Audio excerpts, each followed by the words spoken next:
We have covered unknown outlaws, famous lawmen, weird weapons, and other subjects relating to the American Wild West. But it's time to take a dive into the heartbeat of the Old West. On this episode, we'll be taking a look into the weapons that won the Wild West, Part 1. The Colt Patterson Revolver. Also known as the Texas Colt, the Colt Patterson Revolver was the first practical revolving cylinder handgun made. This .36 caliber revolver was invented by Samuel Colt in 1831 and was patented in 1836. Texas served as kind of the proving ground for this revolutionary firearm. In 1839, the Republic of Texas ordered 180 of these revolvers for the Texas Navy, but it really solidified its name into Texas lore because it was the revolver issued to the early Texas Rangers. Most of you Wild West fans would know this, but the Texas Rangers were kind of a frontier force in the early years and were used to fight Native Americans who could fire multiple arrows in the same time it would take a single-shot pistol to be reloaded. This new Colt revolver gave them the edge they needed to defend themselves against Native American raids and put the native population on the defensive. The specific model used by the Texas Rangers is called the holster model, and it came with a 9-inch barrel. This Texas Colt was used by the Texas military during the Seminole Wars, the Texas Indian Wars, the Mexican-American War, and later models were used by the Confederacy during the American Civil War. This revolver weighed almost 3 pounds, and they were known to be both 28 and 36 caliber. This single action revolver had a 5-round cylinder and had a muzzle velocity of 900 feet per second. The Texas Colt was super effective at around 65 yards. But there were some weird things about this firearm, mainly the trigger. See, the trigger would only extend out when the hammer was cocked back and ready to fire. There were a lot of instances where the trigger would get jammed, and in its retracted state, you'd be unable to fire. This made the gun pretty useless in battle when this happened. The other problem with the firearm is that it was considered underpowered. Some would even say that the wounds it inflicted weren't enough to take the enemy combatant out. Even with these problems, Texas Ranger Captain Jack Hayes and Samuel Walker were huge advocates of the continued use and improvement of the Texas Colt. It was extremely important in the Battle of Bandera Pass. Each Texas Ranger was equipped with 2 Texas Colts.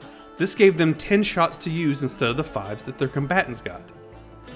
It is pretty easy to say that the Colt Patterson rifle is one of the most important pieces of our Wild West puzzle. The Model 1841, the Mississippi Rifle. The famous Mississippi Rifle was the first standard U.S. military rifle to use a percussion lock system.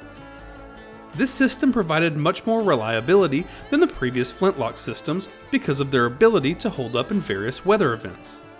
First produced by Harper's Ferry Armory, famous jumping off point for the Civil War, and also known as United States Armory and Arsenal at Harper's Ferry, this rifle became instrumental during the Seminole Wars, the Mexican-American Wars, and even into the Civil War. The original Mississippi rifle was a .54 caliber using 1.66 rifling. By 1855, the rifle was changed to a .58 caliber so that they can implement the mini ball ammunition that had become the standard of the time. The original rifle wasn't set up to have a bayonet, but the appropriate changes were made by 1855 to have that a part of the rifle design. So, how did the rifle earn its distinct nickname? It actually originated from the Mexican-American War when Jefferson Davis, the future president of the Confederacy, was appointed colonel of the Mississippi Rifles, a volunteer regiment from, you guessed it, Mississippi. Davis pushed for wide use of the rifle, while his opponent, General Winfield Scott, said that the rifles were insufficiently tested and refused to put these rifles out en masse. The Model 1841 evolved into the Springfield Model 1855, which became the standard issue weapon for the regular Army infantry.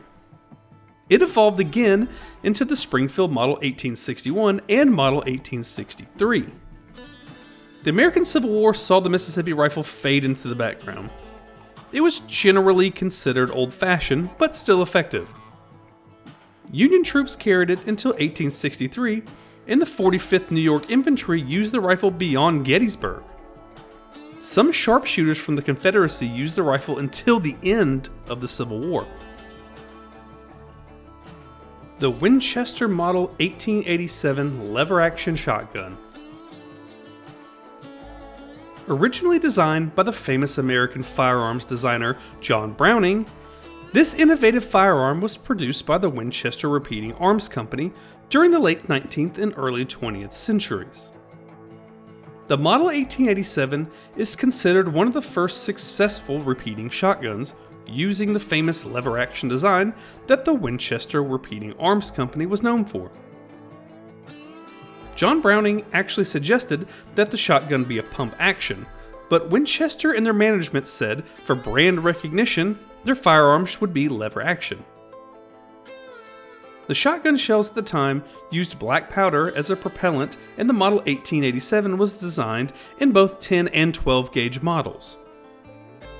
We see serious use of this firearm on the Wild West frontier. Famous Arizona Sheriff John Slaughter considered this to be his favorite gun for clearing out the Arizona Territory.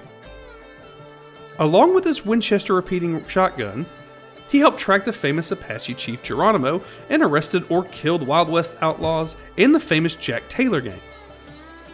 Lawman Jeff Milton used his 10-gauge 1887 Winchester shotgun to kill the famous three-fingered Jack Dunlop during an attempted holdup of the Southern Pacific Railway in the Arizona Territory. The repeating shotgun was also known as an exceptional defensive firearm. It was heavily used by railroad messengers on the Denver to Rio Grande railroads during the time of the intense bandit action and robberies. The Winchester Model 1887 was also considered an incredible hunting shotgun that was used to hunt everything from fowl to buffalo.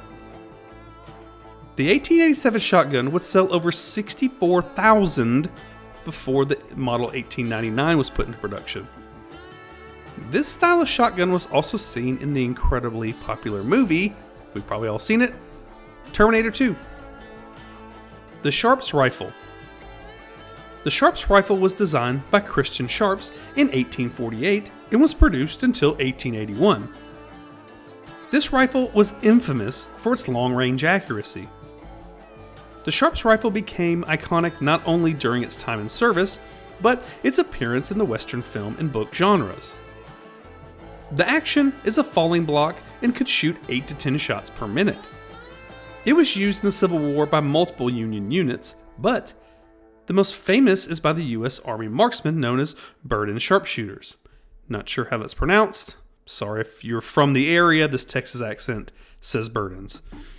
The Sharps rifle was a superior sniper rifle and had much greater accuracy than the common muzzle-loading muskets. With its higher rate of fire, breech-loading mechanism, and superior quality, it could be used and reloaded with ease, even from kneeling or prone positions. The one problem officers had with the weapons is that it would actually encourage men to waste ammunition. The Sharps was fairly expensive compared to the muzzle-loading Springfield rifle. To be precise, it's 3 times the cost of the Springfield. Only 11,000 Model 1859s are produced, but most of them were given to sharpshooters. Here's something interesting I found in my research. I did not know this. After the Civil War, the Sharps became extremely popular in commercial buffalo hunters and frontiersmen. These large bore rifles were manufactured with some of the most powerful black powder cartridges ever made. Although this rifle became dated tech in 1881, there's still a fairly large following to this day. With the help of movies like Quigley Down Under, Valdez is Coming, and Billy Two Hats, an annual Sharps rifle match is held in Forsyth, Montana. Known as the Matthew Quigley Buffalo Rifle Match, weird name, shooters are tasked with hitting a target at 1,000 yards, which is 910 meters. This shooting match has been billed as the biggest rifle event in eastern Montana since the Custer Massacre. It has evolved into a 2-day competition with 8 shots for the score on 6 steel silhouette targets at ranges of 350 to 805 yards.